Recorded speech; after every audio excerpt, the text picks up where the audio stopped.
असा पूर्ण चौकोन काढून त्याच्यामध्ये पूर्ण काळ्या कलर घेऊन कलर द्यायचा।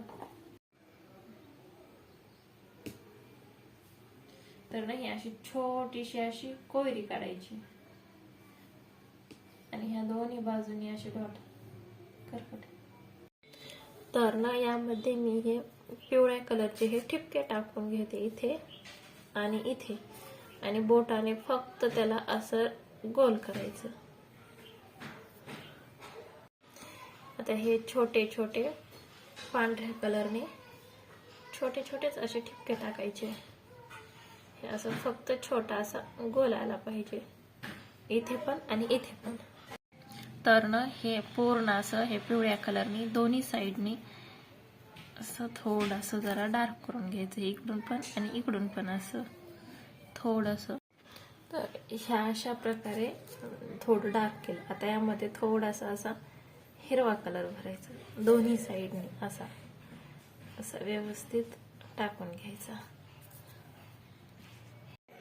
आता इथे गुलाबी कलर, इथे आणि इथे 3 ठिकाणी गुलाबी कलर टाकायचा, म्हणजे जरा कलरची शेडिंग उठून दे। तर ना मी आता हे पूर्ण ठिकाणी असे पांढऱ्याच कलरनी सगळे टाकून घेणार आहे। डॉट असे असं पकडायचं आणि असं सोडायचं। तर ना आता हा पिवळा कलर पूर्ण ठिकाणी असं थोडाच टाकून घ्यायचं असं असे, म्हणजे ते ना नथनीचे टोक होऊन जाईल। असं छोटंच टाकून घ्यायचं। ह्या नथनीला आता आपण असं टोक काढून घेऊ, असं असं व्यवस्थित।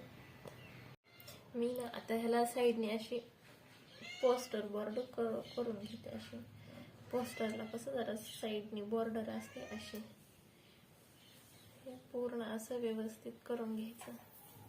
तर ना आपल्या इथे हे नथनीचे मोती राहिले काढायचे 2, हे असं एक, हे छोटे 2 राऊंड,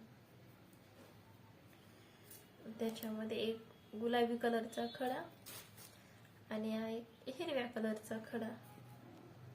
तर ना ही नथनीची रांगोळी कशी वाटली नक्की मला सांगा। धन्यवाद।